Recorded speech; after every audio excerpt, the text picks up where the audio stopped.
thank you so much for having me again. I think I presented at this event back in 2019 in pre-pandemic times. It was a lovely event with great speakers. I love the venue, the Computer History Museum, and so I'm very, very glad to be back. Unfortunately, I'm in my basement, so it's not quite the same thing. So today I'm going to talk about our vision for data-centric AI.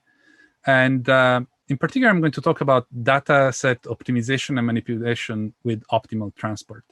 And before I go any further, I actually want to thank and point you to my close collaborator, David Alvarez-Melliz, also at Microsoft Research, who has done, I would say, has led most of this work, and from whom I've stolen quite a bunch of these slides. So please go and take a look at his work. It's really, really interesting, even beyond this one that I'm presenting. He has been doing a lot of really interesting work in optimal transport. So let me start by kind of contrasting what we're proposing with the current status quo in AI, where the approach is to kind of treat data as this kind of thing you receive and you don't modify, and you adapt your model to fit to. So the idea is that learning focuses on adapting model parameters, be it fine-tuning or training, to suit new data sets. And that's fine, but there is an alternative that is possible, which is kind of a more data-centric approach, where the model is actually the thing you keep fixed and data is adapted to it. So now learning focusing on adapting data sets to suit the model. And if you recall, if you look around, if you've been looking around in the last few months, people have started talking increasingly more about data-centric AI in very interesting settings, like in the low data setting, in, let's think more deeply about the data that we train to these models. And there is actually a workshop I want to call out at NeurIPS this year that I think at this stage is still accepting submissions around data-centric AI and its broader implications. So I think that's super interesting. This is overall a super interesting kind of growing community. And in particular, here we take an approach that is really centered on optimization. So what are the kind of, why would we want to switch kind of our thinking from model-centric to data-centric? There are a couple of significant advantages, I would say. One is an efficiency advantage. These models that we want to deal with and manipulate are becoming increasingly unwieldy to manipulate. And so we want to kind of improve our efficiency by avoiding unnecessary storage and compute. But we also can unlock new applications by taking this approach. And one of them, perhaps one of the most important ones, is privacy-aware serving of machine learning models. As people start using these models for real tasks, privacy is becoming increasingly a concern. And this kind of way of doing things may have advantages from that point of view. On the other side, as I said, these models are getting large. And so what if we could repurpose them without actually transferring or changing all their parameters to better suit the new application? So these are just a couple of these big advantages that we're seeing. And just to underscore, just to kind of place this work into context, we kind of have to understand the increasing value and kind of both economic, but also societal value of these large-scale language models. Sorry, not just language. These are language and vision models and so on.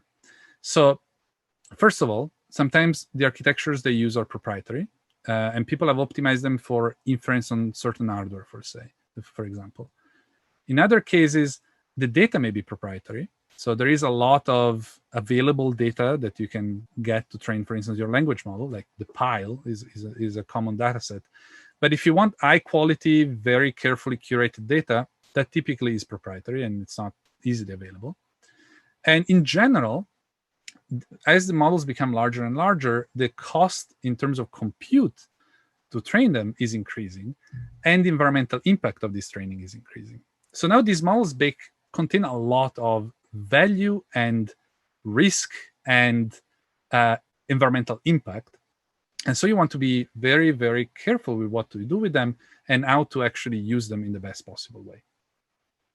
the typical scenario is that you have a model provider like Microsoft who has these large pre-trained models, and we want to provide it as a service to a client or a tenant, let's say.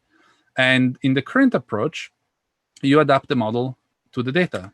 And this basically, in most cases, requires, there is some work on prompt tuning, but in most cases, you actually still fine-tune the model, incurring a time and a cost that is proportional to the size of the model. And as I said, the size of the model is increasing.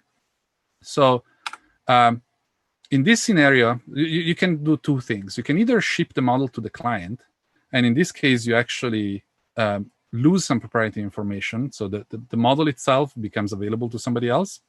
And more importantly, the data the model was trained with is now accessible through queries from the client side. I will show an example of that later. The other approach that you could take is you could ship the data to the provider, but that may not be desirable on the client side because there are some privacy and data protection issues that immediately come up. And then there is also a more fine-grained, less thought about issue, which is the client may not want their data to enrich the model in any way, and you can make that happen through contractual obligations, but in general, it's good to provide guarantees to customers that their data is not used to train the model or fine-tune the model or in any other way, other than just for inference, for instance. So if we contrast this with the data-centric AI paradigm, the goal is to not change the model, and the model always stays with the provider and the data stays with the client. And we want to basically show that the model is provably not enriched with client data. And to kind of think about these issues with the model-centric kind of fine-tuning, we need to start thinking and kind of want to give you an idea of how to think about model pre-training.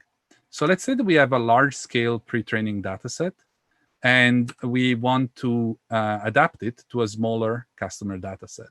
So which is this other one, this small kind of blob on the right. So you can think of the model after being trained as having a sort of area of competence. So an area in which the model is competent to classify or generate data or predictions. So after pre-training, the model is adapted to the new smaller data set by modifying its parameters. And so you can imagine this the kind of the domain of expertise or the field of expertise of the model kind of shifting towards the client data distribution. And here's where the first issue arises. So given the time and cost that is put into training the model, ideally, we would want to serve it to a single client. But realistically, we have to serve it to multiple clients to actually recoup some of the effort we put into training this model. So each of these customers will have their own data. And so this is an expensive adaptation process, which is happening multiple times, leading to different models, leading to basically storage and compute requirements, which happen for every single customer you want to adapt the model for. And in every time you adapt this model, you have to store it. You have to store the parameters you've gotten, resulting in basically many slightly modified versions of this huge model being stored for each scenario you want to support.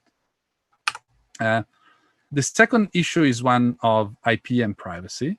So if you recall, the backbone of this large model, sometimes, particularly for inference scenarios and to speed up inference, may be a proprietary architecture trained on large amounts of potentially private data. So you can see why this may be an issue if in the scenario where the model is shipped over to the customer. So now the customer has access to the architecture specifications, which, as I said, may or may not be proprietary. But more importantly, a lot of work, a huge body of work now has shown that through unrestricted access to the model, so in the case where you can submit many adversarial queries, you can actually recover or extract specific data instances on which the model was trained. And this can include sensitive or identifiable information that the provider of the model may not want to leak. And the third issue is a bit more subtle, but still very important as it relates to data regulations. So this happens because, let's say, we have a compliance boundary. So let's say that that's a private network of a hospital. So on the right-hand side of that boundary, there is a hospital. Once you ship the model through this compliance boundary, and it has been adapted to the customer data, it has been enriched with this data, and the provider cannot recover this model because of compliance and privacy laws in many countries. In some way, the model is now tainted with the customer's intellectual property and legal obligations and cannot be used anymore. So our solution to this problem is, to, instead of going from learning from data to learn data, which I understand is kind of like a weird / maybe apparently provocative thing to say, but we have a real concrete instantiation of this. The basic idea is to learn and generate data sets. And we start with an initial data set that we may have, for instance, the data from a single customer, and we formulate an objective. And for example, we may want that objective to be similarity to the provider's pre-training data set. So let's say want to take a data set and make it similar to the provider's pre-training data set. But we may also have other constraints we want to enforce. For instance, for all the privacy applications I've just described, you may want to basically say private attributes should not be identifiable, for instance, through mechanisms like in differential privacy. Then we apply gradient flows using optimal transport, which I'm going to describe later on in this talk. And we arrive at the learned dataset, which is a version of the original dataset, which satisfies this objective and constraints. And this is the focus of our work in this area. And as I said, I'm going to kind of give a little bit of background and then explain how we do this. But importantly, this approach, we argue that this approach addresses the issues of model-centric AI. First of all, by reducing computation and storage costs for large-scale model serving. Second, by mitigating architecture and data bleed. And third, by preventing client-side model retention. So it fixes problems, but more importantly, it unlocks new applications. And I don't want to go further in this talk without actually giving kind of like a teaser of these applications, because I think this was one example that kind of blew my mind. One application that kind of blew my mind. So here we take basically a pre-trained vision model that was pre-trained on CIFAR-10. So if you're familiar with CIFAR-10, it's an image dataset of natural images. So it's pictures of planes and cars and horses and dogs. We train a neural network, a computer vision model, very competent at classifying CIFAR-10. And then we decide to apply it to H&E slides. So these are digital pathology slides from tumor biopsies from breast cancer patients. And the task in this data set is to classify something as containing cancer or not. So it's a binary classification task. And I want to stress, because otherwise this wouldn't be a particularly interesting demo. So one way of doing this is you freeze most of the layers of the neural network, you fine tune only the last layer, for instance. We don't want to even do that. We want to freeze the entire thing. So, and just provide as input modified versions of these images of digital pathology slides. And as an output, we're going to still get a 10-class classification that then we want to map to the 2 classes, cancer or no cancer, for our data set. So that's why I really like this example, because it's kind of weird and interesting. So here I'm going to show the accuracy of the frozen model on flowed data. And by flowed data, what I mean is we're going to take images on the right, so those tissue images, and make them look to the model like the images on the left. And they're not going to look to us, humans, like the images on the left. You see that they have some weird artifacts, but the model all of a sudden will become competent to recognize them. So we have 2 simple baselines just to give a sense of how things work. So one is a simple no adaptation baseline. You take a CIFAR-10 model, you classify, you get a random guess as to whether something contains cancer or not.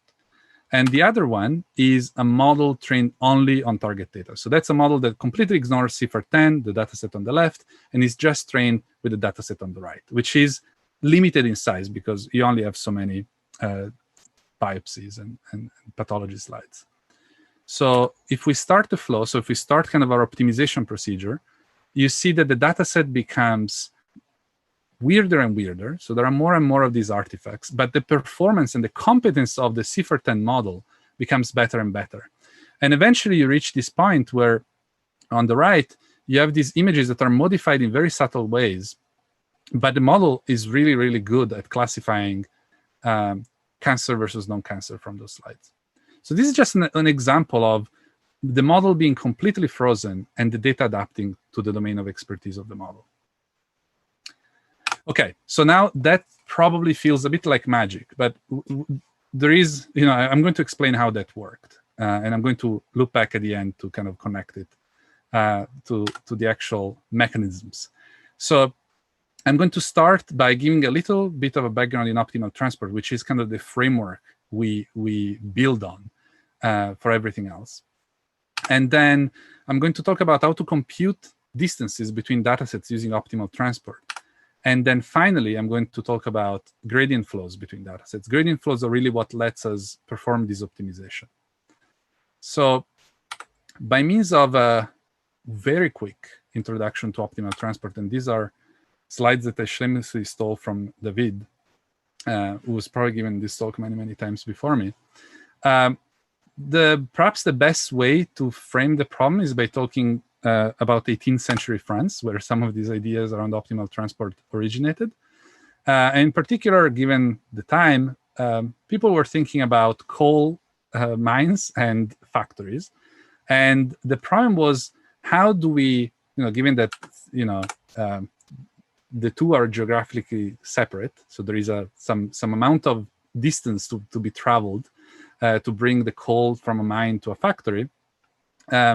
People were thinking, given that I have some supply and some demand constraints, how much coal we produce versus how much we need, how do I find an assignment of, bring all the coal from mine X to factory Y, such that I minimize the distance that I have to cover transporting that coal? Kind of makes sense. You want to minimize your transportation cost. So Gaspard Monge kind of tackled this problem in the late 1700s, early 1800s. But his solution was considered a little bit too strict. These assignments were deterministic. So you literally took the coal from one mine and you assigned it to one factory. Later on, Kantorovich proposed a relaxation of this, basically saying, I want to allow for fractional assignments. So now you split the coal from one mine potentially to multiple factories. And the idea is that you have a mass that you want to move between the two, and you kind of want to minimize the total transportation cost, which intuitively is the product between how much mass you want to move and how far you want to move it. And you want to minimize this total cost, which makes complete sense. Again, here you want to also have some supply-demand constraints to make sure that you're not creating or destroying things inadvertently. Great. So we took a little step. So we want to get to distances between datasets. Here we have started just talking about optimal transport. The connection between the two is when you start talking about distribution, probability distributions in particular. And the easiest setting to think about these is in discrete cases, for discrete distributions. So here you have multiple points, each with a probability weight associated to them. And you want to minimize the transportation cost by finding a coupling, or in this case, an allocation metric that minimizes the total cost. So you want to move mass from one distribution to the other by shifting things around. And the way you do that in discrete settings is through this allocation matrix that is on the bottom there. But you can, of course, extend this naturally to continuous distributions by taking all of these discrete components and replacing them with the continuous counterparts. Sums becomes integrals, and the coupling, the coupling matrix becomes a joint distribution over the cross-product space of the two distributions. So importantly, when the cost function is the distance, the optimal value is the Wasserstein distance, which people may be familiar with because it feels like a huge part of the GAN community started really talking about it in, I guess, recent years. In machine learning years, it's always hard to define recent, but I saw like an explosion of people thinking about Westerstein distances in the context of GANs a few years ago. So, okay, so now we went from mines and coals and factories to distributions. And now we can start thinking a little bit about data sets. And the first thing we're going to do in dataset space is actually ignore all of the label information we have and just treat it as a simple problem of we have a bunch of images on one side, images on the other. We want to kind of find out this distribution of our images relate to each other, how far off they are from each other. So the simplest thing one can do is you can just literally compute an Euclidean distance between every point, every pair of points in the two data sets, find the least cost matching, and that's the similarity, the distance or the similarity measure we're looking for between them. So this is fairly straightforward. Things are more complicated and more interesting, I would argue, when you actually have additional information, which is in most cases. You may have a lot of structure available to you that you don't want to discard. An example of very prevalent, very common structure is class labels or class labels. So in many cases, data sets are actually colored, like in this slide, by their class label. So we want to include that information, but how to do that? And before I describe how to do that, I want to describe also why would we want to do that. An example is, let's say that I have many possible pre-training data sets in a supervised setting, so I have labels, and I want to do basically transfer learning for classification, and I have a target data set which is scarce, so it's a small data set. So the question that we want to answer is, which pre-training data set should we choose? And the obvious answer for, given the previous slides I presented, I guess, is the most similar data set. We want to basically take the most similar data set and pre-train from it. And here we have, for instance, on the left, the MNIST digits dataset, and on the right, the fashion MNIST clothes dataset. And the challenges here are manifold. For once, the two datasets most of the time have different sizes. And then they have different label sets. On the left-hand side, we have digits 0 through 9. And on the right-hand side, we have pants and shoes and bags and T-shirts and so on. Ideally, what we want to get is something that is efficient to compute. And, spoiler, we are going to get something that is efficient enough, but still not neural network, super optimized neural network efficient, and model agnostic. So we don't want this notion of distance to depend on the model. So in work we presented in Europe last year, we actually set out to do just this. So the key intuition to our method is that we first define a distance between labels. We want to define a distance between labels. And in particular, we represent labels as the distribution over the features with that label. So for instance, the label 2 in MNIST is represented as the collection of images with the label 2. And the bag label in fashion MNIST is represented as a collection of images with the label bag in fashion MNIST. So we can now, because we have two distributions, now we can define a distance between them through the Westerstein distance. And that, in turn, lets us start thinking about defining a distance between instances of these data sets. So let's pick 1, 2 from the MNIST dataset and a bag from the fashion MNIST dataset. We can define the distance between them as the Euclidean distance between their features and the distance we just defined over their labels. And that's really neat because we can compute that for every pair of instances in the two datasets. So we have bags and 2s, dresses and 7s, pants and 0s. And that's doubly neat because now we can use OT once more to lift pairwise metrics into a distance between the entire distribution over feature label pairs, also known as datasets. So we actually have this optimal transport dataset distance metric, which is a true metric and can be computed reasonably efficiently through Gaussian approximations. Okay, so now we have a notion of distance between data sets. What can we do with it? The first thing that we thought of doing with it was actually to try to predict model transferability. So the basic idea is we want to take a collection of data sets and measure the distance between them, and we get some distances. And by the way, if you want to explore the distance between MNIST data sets, we actually have a blog post on the MSR blog where we have these really neat interactive animations. So this is pre-recorded, obviously, but you can click through them, where you can explore the distance between data sets, and you can investigate which coupling was selected, which sample was connected with each other sample, like we do here. And you can see the distances and see if they make intuitive sense to you and so on. And it's really kind of like an interesting visualization.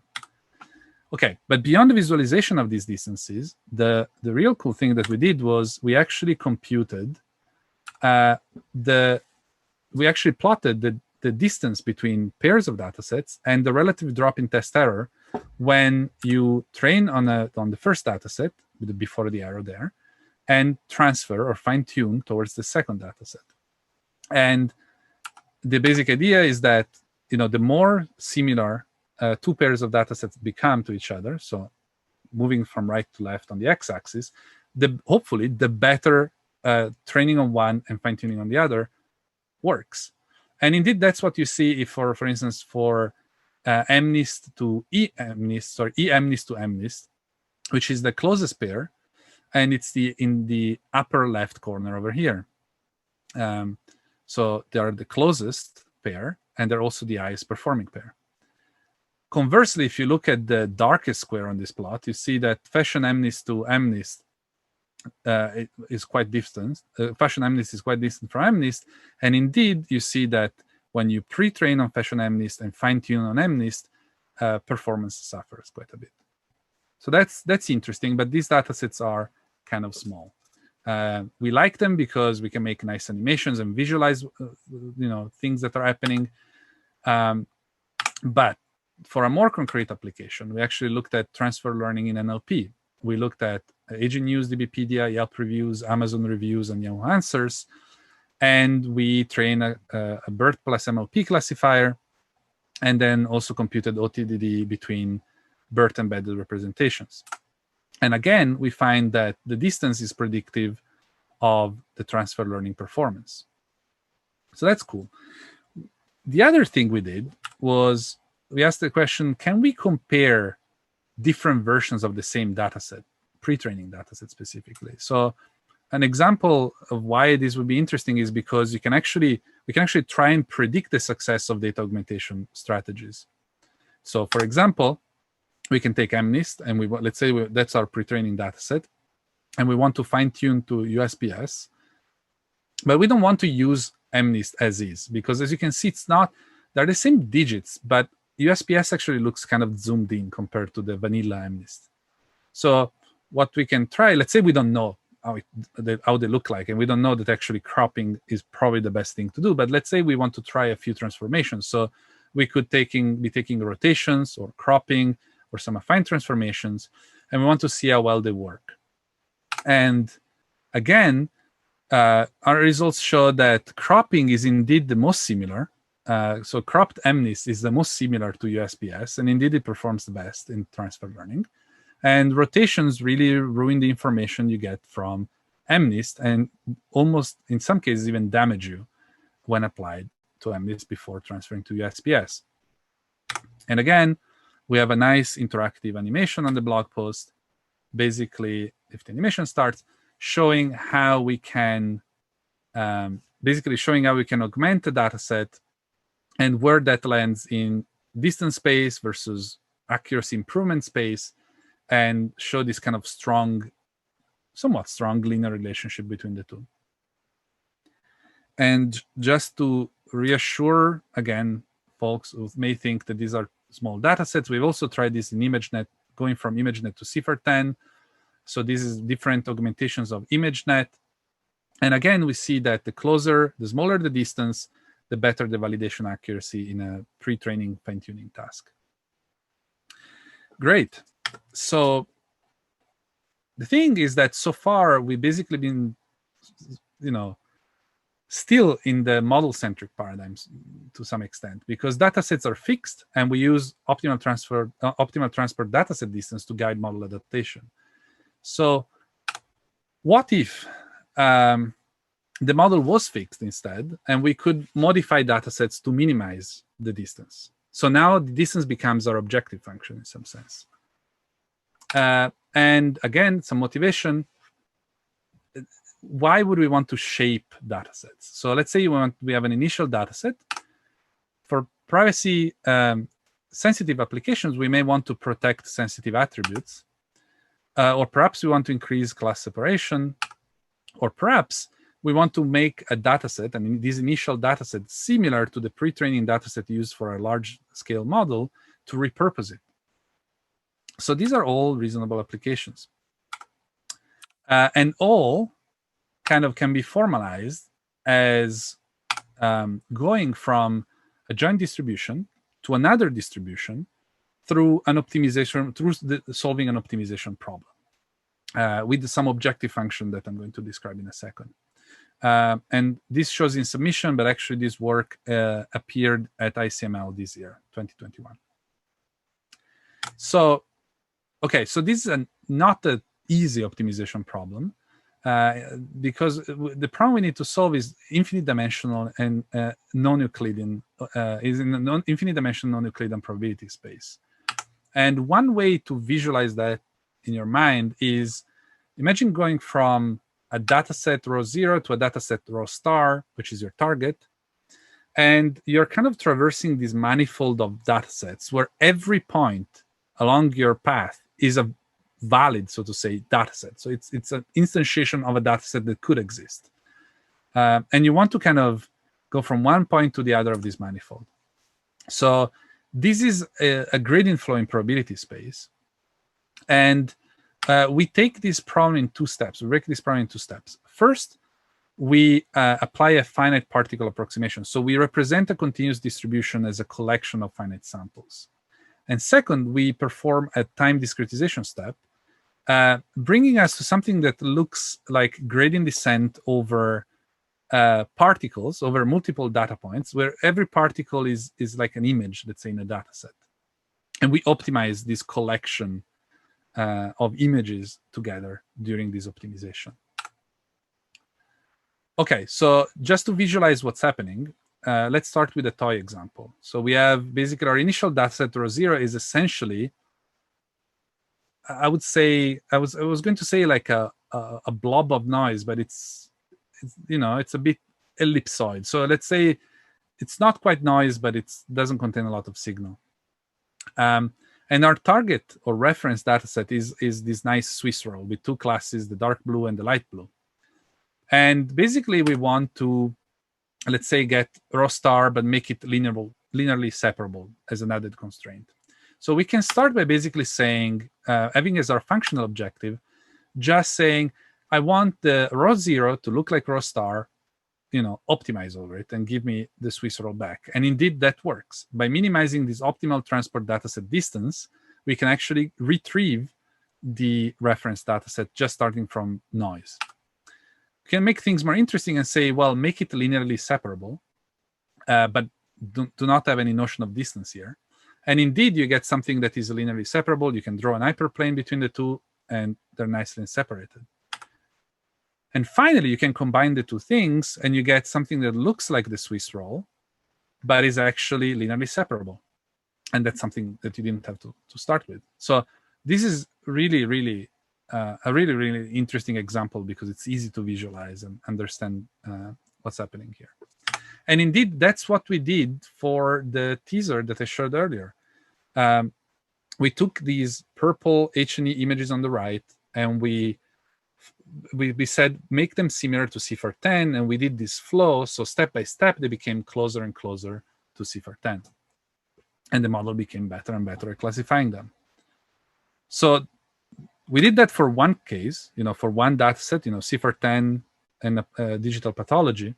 But one could see that perhaps we want to do this more broadly. Maybe we want to have one big model that we've trained very well, and we want to flow data sets to it and use that model to classify things. So, if in the model-centric approach, the way you would do that is, let's say you train this central model using dataset 0, and then you kind of clone and adapt to dataset A, dataset B, dataset C, and dataset D. Whereas in this kind of like one model to rule them all approach, you start with dataset 0, you train this neural network, and then you flow dataset A, dataset B, dataset C, and dataset D towards dataset 0. And, this sounds kind of intriguing, but how does it work? So we have preliminary results here, again, on the NIST family datasets. And the model here was pre-trained with MNIST. And as you can imagine, if you pre-train with MNIST, so this is kind of like, just not doing any adaptation at all. You just pre-train with MNIST, you apply to MNIST, it works well. You apply to anything else other than perhaps USPS because it's so similar, things kind of fall off a cliff very quickly. Now let's say that we flow those datasets towards MNIST, and you see that performance goes uniformly up across the board. And in most cases works extremely well. Again, so this is for a paper, for our SML paper this year. So it's small scale, but it highlights a very interesting direction that I think is worthwhile to explore further, and we are exploring further. So, okay, so now we have shown you that data adaptation work, and it addresses some of the issues that arise in the model-centric approach. But the question is, how good is it actually compared to, let's say, model adaptation? Do these nice properties that we get come at the cost of losing performance? And we have, again, some preliminary experiments from the paper showing that the answer is not necessarily. So here we are in a control setting using the exact same number of labeled data points. And we're comparing model fine-tuning or data adaptation.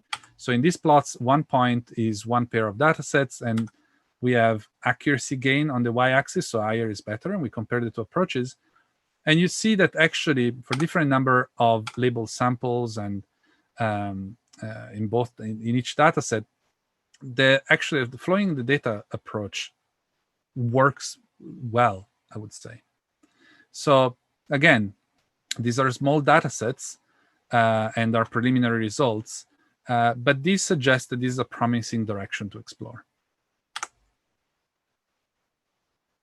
Great. So we have talked a lot about promises. So we should talk a little bit about limitations, because there are a few things that are still challenging. One thing is, as you can imagine, computation. Probably you can imagine because by counting how many times I said pairwise distances or things like that. This approach is not super cheap.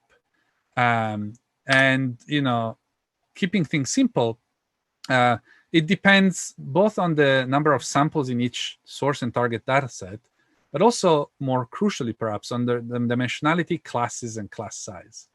So it's a really expensive computation. The good news is that you can batchify, so you can compute over batches the first part, and the others, with respect to classes, max class size, and dimensionality, can be parallelized. To that point, though, the OT software ecosystem is not where the general neural network ecosystem software-wise is, just because the amount of investment in the latter has been exploding over many years. And so it's a relatively much younger, in terms of like at least accelerated computing, it's a younger ecosystem. So there are limited integration with ML toolkits, even like leveraging the newest and greatest hardware is still not quite at the same level as what we have for neural networks. But that's also an opportunity to kind of grow that ecosystem. And then on the technical side, with ignoring computation, we are also working on better leveraging unsupervised data with pseudo labels, but also including other types of informations, because in the supervised setting, you have data sets that have features and labels, but in other cases, you may have even richer structure that you may want to exploit and compute distances with respect to, and we're working actively on that. So without further ado, I think I'm done. So I want to thank the organizers once more for this great event, and I want to once more thank my collaborator, David Alvarez Melis, for working me on this problem, which is really, really interesting. Thank you.